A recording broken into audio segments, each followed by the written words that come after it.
That's a monitor.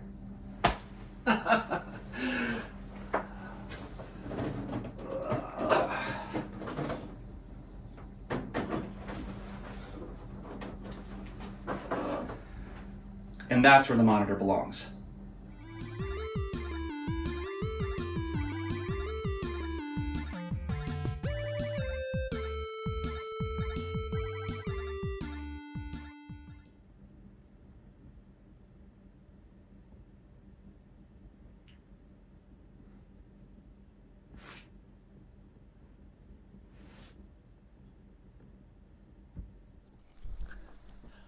Greetings and welcome to the Power of Vintage.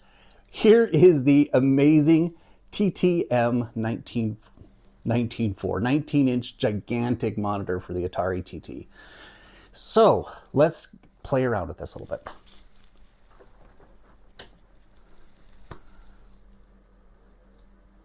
And look at that.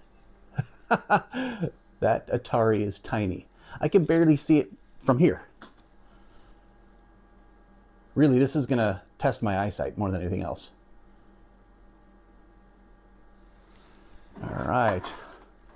Let's just see what a standard desktop looks like. Okay, well, those icons are tiny. If you were to zoom in and just take a look at the size of the screen, this is TT medium. So it's the highest resolution color size for the Atari TT. I have a whole crap ton more room on the screen here. This is amazing. Now, would this be great for playing games? Probably not. But things like word processing, desktop publishing, I can see that being actually really, really cool. So let's reboot it again and dig into Mint, see how it works with Mint. Cool. All right. So here we have Mint. Loading the Mint desktop. It is, again, tiny as well. Let's pull up a, Papyrus. Papyrus is a lovely word processing, maybe desktop publishing kind of an application. Works nicely. Let's see. Yeah. Okay, I got to pick a font. Let's pick Monaco. There we go. Perfect. And we will open up one of my scripts. Yes, Monaco again. Replace. There we go. All right. On a normal Atari ST, this would fill up the entire screen and you would hardly see anything else, right? We have so much more screen, so much more real estate. You could easily have pages side by side versus each other, images on the screen. This is absolutely phenomenal. Love seeing this.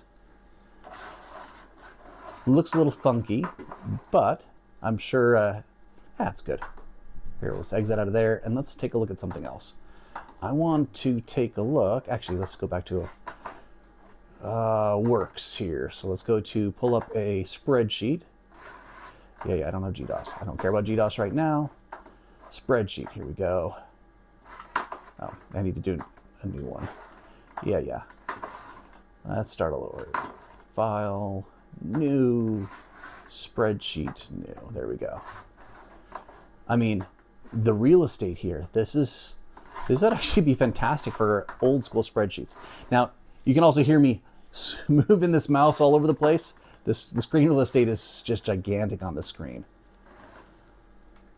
Man. So much space. I mean, this is almost a modern resolution, to be frank. I mean, you look at 1200 by 960, something like that. That's near modern. Amazing. From 1991 is when this monitor was originally produced. Let's quit out of here. And let's boot up my favorite, because I'm 100% certain virtually no games, if any, will work on this monitor. Maybe some of you out there can tell me and put in the comments below if there are games that you could play on this screen. But we're going to load macOS and see about playing some games there. There's one game I know I can play.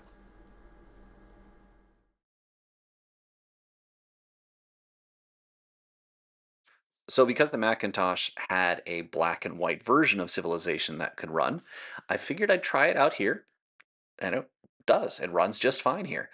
What you're missing here is you're missing the sound of the game itself. Now, I could probably have plugged in the TT into some speakers externally and gotten some sound, but you notice that the monitor itself has no sound connected to it, which I think goes along with the fact that this monitor is really for professional use.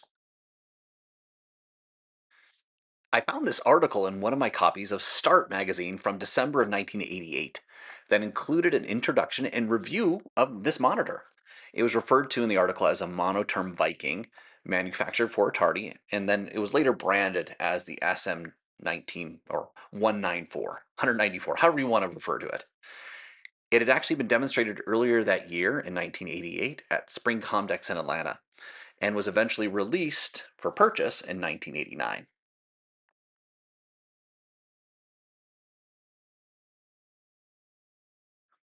So, reading the review, this monitor was originally to be used with the Mega ST, with a Vikings graphics card installed in the Megabus expansion slot. The intended purpose was for use in CAD and DTP desktop publishing. And the interesting thing, as you look at that the Viking graphics card, it included a slot for an FPU coprocessor, which I expect would probably be very helpful and useful, especially for CAD programs, right? For that ability, that extra floating point unit calculation capability. Especially since the Mega ST originally did not have one natively on the motherboard or a slot for one on the motherboard itself.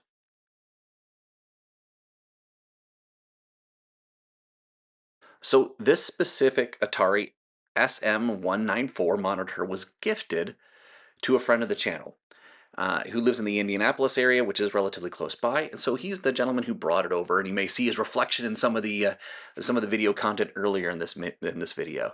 But he was gifted this monitor by Al Fasoldt, who you see here in this photo, and Al is actually a pillar of early computing journalism.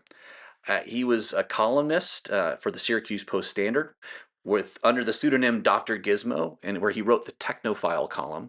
He also had a call-in radio show, Random Access, where in both the column as well as in the radio show, he would answer technology questions and also review and comment on computing technology of the time and of the day.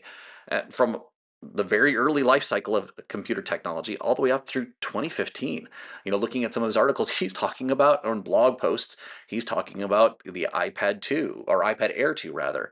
And it's kind of fun to kind of see someone who lived through that entire history and observed it as a journalist. And some other items of note with Al here. He was the author of the user manual for NeoDesk. NeoDesk, for those of you who are in the Atari ST community, was or is a desktop replacement for the Atari ST. He also wrote a lot of his column work, did a lot of his journalistic column work, whatever you want to call it, on his Atari TT and this monitor itself. You can find a lot of his review and column content actually archived online in his Technophile archive. The link is in the video description below.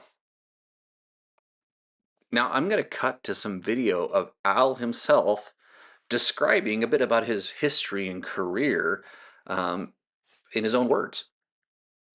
I'm Al Fasoldt, and I'm welcoming you to this little short introduction to a monitor you may not have ever seen before, the TT monitor made by Atari.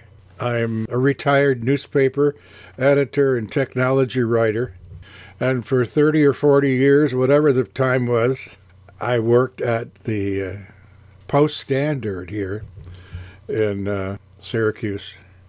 Their technology writer. I was one of their programmers. I was the guy who answered the tough technology-related emails. Dear Al, I can't figure out how to. We were a newspaper that was being published the old-fashioned way when I started working there. You had printers out there in the back room typing on machines to produce pieces of lead that were actually type. I wrote everything that I published, everything on that Atari TT. I had a TV show and a radio show. The kind of thing where you call in and I'm having a problem. I ran a bulletin board system that I did much of my own programming on that. Oh, I forgot to mention one of the happiest things I ever did was I was at a computer show, and the Gribniff guys were there, and they asked me if I would write a manual for Neodesk. So not only did I write a manual for Neodesk, but I ended up, like sneaking in how the computer works and how everything goes and all this kind of stuff. The TT became just a delightful vehicle for my writing. And so I'm just as proud as I could be to share this with you. My experience with vintage Atari technology was fairly one-dimensional, focusing on the perspective of a child and a student, which is what I was at the time, right? And I have often wondered what it would have been like to have been an adult living through the wild west of computing that was the 1980s. Looking back at technology in my time as an adult, a working adult, it's been fairly stable. I find stories like Al's, like he shared there, it's just fascinating. It's a fascinating window into this time of technology.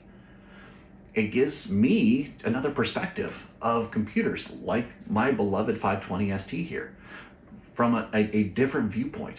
How are these computers used? How are they used in different parts of the world? Well, I hope you've enjoyed this video. If you did, please like and subscribe. If you didn't, that's fine as well. But put your comments in the comment below. Especially big thanks, especially to Al and to his friend, the friend of the channel who brought this monitor to my attention. And I hope you have a fantastic day. Thanks for watching. Bye.